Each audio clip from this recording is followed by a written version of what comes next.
Hey everyone, Dr. Attack here.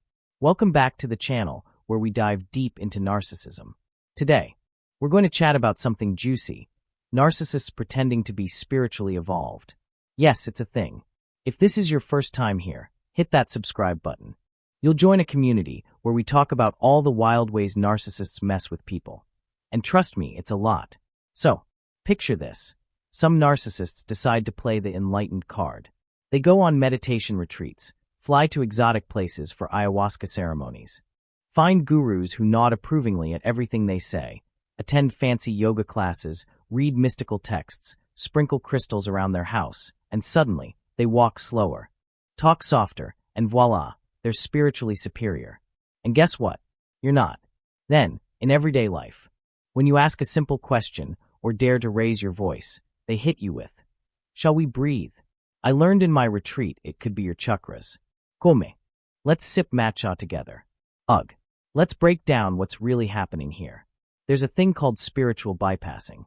A fancy way of saying, someone is using spirituality as an excuse to avoid dealing with their emotional mess. Instead of facing their own issues, they post about their growth on Instagram or lecture others. "You're not evolved, but I am. I meditated for a week, didn't touch my phone, and survived on lentils." Okay, hold up. That's not evolution. That's brunch-level spirituality. John Wellwood, a therapist, coined the term spiritual bypassing. Essentially, it's when someone hides behind spiritual ideas instead of tackling real psychological stuff. Often, these folks are self-righteous, obsessed with being good vibes only, and yet they totally ignore their own inner chaos. Here's the kicker. When spiritual growth becomes competitive or a way to look down on people, it's not growth, it's narcissism in disguise. These pseudo-enlightened folks skip the hard work, vulnerability, self-awareness, empathy. Instead, they parade around in meditation robes and crystals to dodge their own feelings. The problem is that their little spiritual acts aren't harmless. They can actually be another way to manipulate or control others. And it affects real people, especially survivors of narcissistic abuse.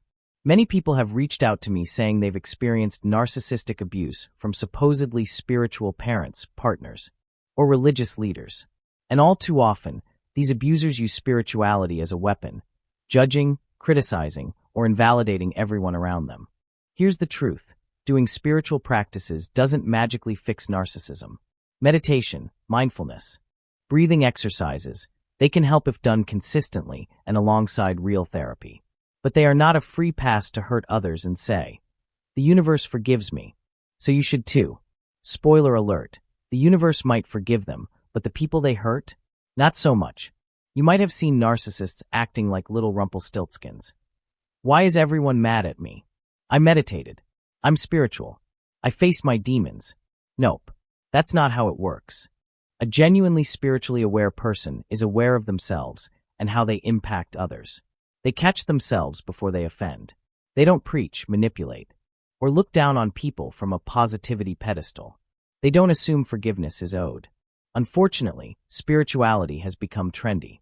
It's marketed, packaged, and often used as a tool for narcissists to look enlightened while skipping the messy inner work.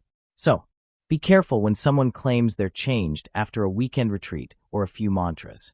Quick fixes don't undo narcissism. The real work, that's hard. It's digging into your fears and insecurities, being vulnerable, learning from them, and showing empathy every single day. Real empathy. Not just while judging your neighbor. So if someone tells you they found a shortcut to enlightenment, take it with a grain of Himalayan salt. There are no magic tricks here. You have to own yourself, practice genuine empathy, and stop invalidating others. That's it for today. Remember, spirituality is amazing, but when narcissists hijack it, it becomes just another way to mess with people. Stay mindful, stay kind, and don't let anyone sell you a shortcut to enlightenment. Thanks for watching.